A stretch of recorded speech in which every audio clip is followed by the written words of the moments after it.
Really quickly before I run out of here, just finishing up at 260 West Broadway, one of our new exclusives down in Tribeca. Just some thoughts for the people out there selling. If you're selling your apartment, if you're buying it, you don't really need to worry about it if you're buying, but if you're renting, one of the things that we have access to as agents is on the other end of, on the back end of StreetEasy, Compass, most of the websites that we use, we can see who's viewed, who's looking at it, how many people have searched, how many people have looked at the listing. And if you think of it as a funnel, what I'm looking for, and the biggest number at the top is how many people even saw it in the search engine. Funnel down, how many people actually opened it up and looked at the listing. So, that's largest to smallest. And then when you start to look at that, the next level down is how many people actually emailed your agent, how many people actually came to an open house. So those are the third level down. And from there, the next level down from that is how many people came to see it twice, or how many people put in offers, right? And then it trickles down until you get that one or two people that put in an offer accepted, escrow, close, contract, blah, blah, blah. So one of the things that we are trying to communicate at all times is where those numbers are.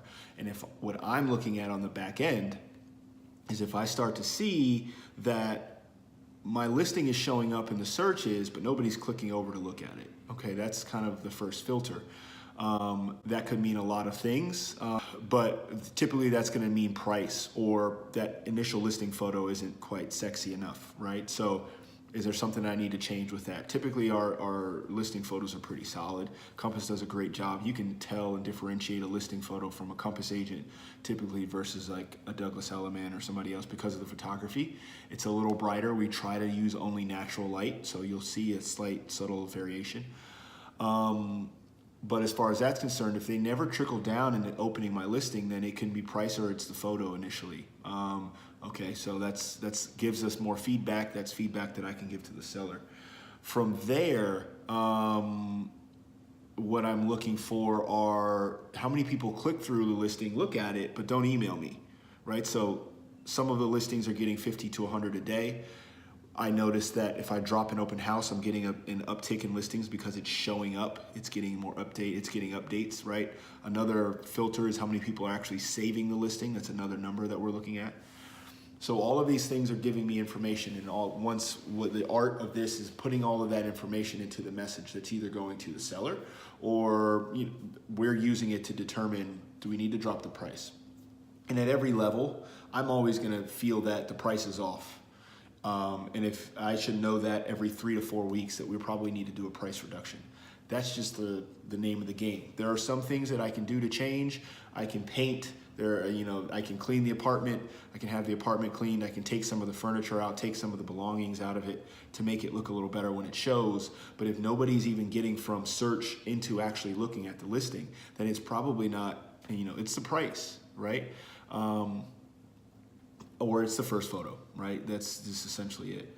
So those are the things that you should be getting from your sellers or from your agent, and communicating that ideally on a weekly basis as much as possible. Sometimes it's the same information every week. I do my best, and the teams that I work with do our best to get you that information on a weekly basis so that it's not a surprise that nobody's showing up to the open houses. And if open houses are slow, it could be time of year, but it's also gonna be a price situation, especially at certain tiers.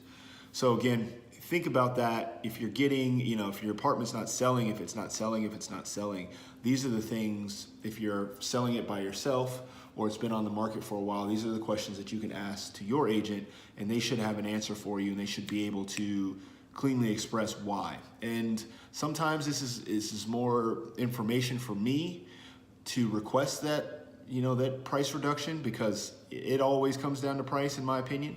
And either the price is too high for what the apartment looks like relative to all of its competitors, or what the market is doing, and we're trying to get ahead of everybody else doing price drops. There's a lot of different things going into it. It's always good to remember, this is evidence that the price is off, and that's always what I'm using it for. Look, maybe it's a seasonal thing, but if you want to sell it today, these are the things that we need to change. If you want to sell it weeks from now in a different market, in the summer versus the spring or whatever, then fine. But no matter how you slice it, that's what we have to adjust. That's all I have to say for now. I need to get out of here. It's been a pleasure. If you have any questions, let me know.